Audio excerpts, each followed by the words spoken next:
करीब 4 बिलियन से भी ज्यादा स्पेस बॉडीज, जिसे मीटियोरॉइड्स कहते हैं, हर रोज अर्थ की ग्रेविटी में एंटर करते हैं। ये ढेर सारे छोटे पत्थर होते हैं जो टेरेस्ट्रियल एटमॉस्फेयर में एंटर करते ही आग की तरह जलने लगते हैं। इस सुरक्षा कवच को सिर्फ कुछ ही पार कर पाते हैं। मीटियोरॉइड्स को अर्थ के सरफेस पर गिरने के बाद मीटियोराइट्स कहा जाता है।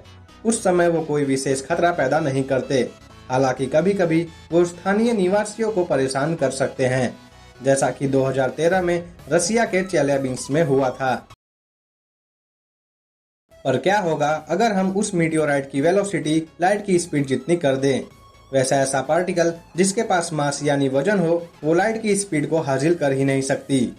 पर हमें जो जानना है उसके लिए इसकी जरूरत ही नहीं है। असल में लाइट के जो पार्टिकल्स होते हैं, फोटॉन्स, वो खुद ही मासलेस होते हैं, पर फिर भी स्टडी के लिए हम ऐसा इमेजिन कर सकते हैं। एक 30 मीटर डायमीटर वाला राउंड बॉल स्पेस से पृथ्वी पर सिर्फ 3000 किलोमीटर की रफ्तार से एंटर करेगा।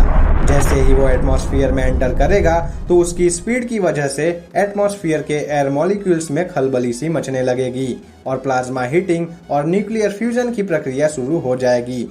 इसके पृथ्वी से टकराते ही अब तक के डेवलप हुए सबसे पावरफुल न्यूक्लियर वेपन से भी 1000 गुना ज्यादा ऊर्जा वातावरण में रिलीज होगी, जो आसपास के एरिया को पूरी तरह से साफ कर देगी। जैसा कि चिक्सलव एस्टेरॉयड, जिसने डायनासोर्स को खत्म कर दिया था और पृथ्वी के 75% जीवन को भी खत्म कर दिया था, वो सिर्फ 20 किलोमीटर प्रति सेकंड की रफ्तार से पृथ्वी से टकराया था। पर क्या होगा अगर वो 3000 किलोमीटर प्रति सेकंड की रफ्तार से पृथ्वी से टकराता तो? और फिर भी ये लाइट की स्पीड का सिर्फ 0.01% स्पीड ही है। पर अगर हम किसी गोल आकार डायमंड के एस्टेरॉयड को 3000 किलोमीटर प्रति सेकंड की रफ्तार से लॉन्च करते हैं तो जो रिजल्ट है वो बहुत ज्यादा डिफरेंट होगा। हर कार्बन मॉलिक्यूल्स में लगभग 70 बिलियन इलेक्ट्रॉन वॉट्स की ऊर्जा मौजूद होती है और नीचे की तरफ गिरते गिरते एयर मॉलिक्यूल्स भी उसमें समा जाते हैं, जिससे उसका मास और भी ज्यादा बढ़ जाता है। अब चूंकि डायमंड्स भी पूरी तरह से कार्बन से बने होते हैं और सख्त होने के बावजूद भी पृथ्वी से टकराने पर उसके टुकड़े टुकड़े हो ही जाएंगे। इतनी विशाल और भयंकर एनर्जी से जो इम्पैक्ट क्रेटर बनेगा वो इतना गहरा गड्ढा होगा कि उससे पृथ्वी के मेंटल की मोन्टल लावा भी देखी जा सकेगी। ये डायनासोर्स को खत्म करने वाले चिक्सलव एस्टेरॉयड से कम 50% ज्यादा खतरनाक होगा। तो दोस्तों, अब क्योंकि आपको गति, इम्पैक्ट और ऊर्जा के रिलेशन का अंदाजा लग गया है, तो आइए देखते हैं कि क्या होगा अगर हम इसकी स्पीड को लाइट की स्पीड जितनी बढ़ा दें।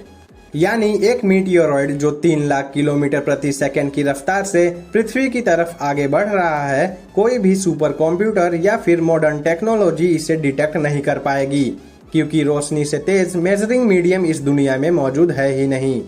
और अगर कंप्यूटर इसे मेजर नहीं कर पाएंगे तो आपकी आंखें भी इसे बिल्कुल देख ही नहीं पाएंगी। वो गोला सीधे पृथ्वी के क्रस्ट में आके घुस जाएगा, मानो वो कहीं से अचानक पैदा हो गया हो। पर उसके साथ होगा भारी मात्रा में प्लाज्मा और रेडिएशंस, जिसे भी आप शायद महसूस नहीं कर पाओगे।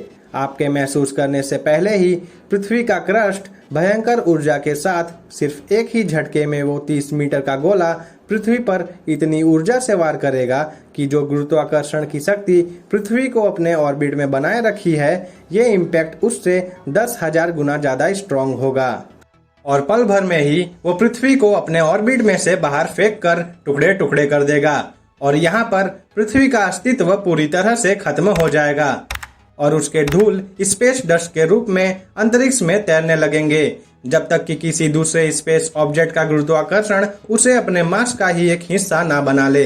यही होगा अगर एक मीटियोर लाइट की स्पीड से पृथ्वी पर टकरा जाए तो। एल्बर्ट आइंस्टाइन का फॉर्मूला E=mc² के अनुसार मास और एनर्जी एक ही है, तो इसीलिए भले ही मीटियोरॉयड 30 मीटर ही छोटा है, पर उस पे पड़ने वाली लाइट की स्पीड की ऊर्जा उसे बहुत खतरनाक बना देती है। उम्मीद है ये कॉन्सेप्ट आपको आसानी से समझ में आ गया हो और इंटरेस्टिंग भी लगा हो। फिर भी कमेंट बॉक्स में जरूर बताना ये वीडियो आपको कैसा लगा। साथ ही वीडियो को लाइक कर देना, दोस्तों के साथ शेयर करना और ऐसे ही वीडियो आगे देखने के लिए मेरे चैनल को सब्सक्राइब करके बेल नोटिफिकेशन को दबाना बिल्कुल मत भूलना।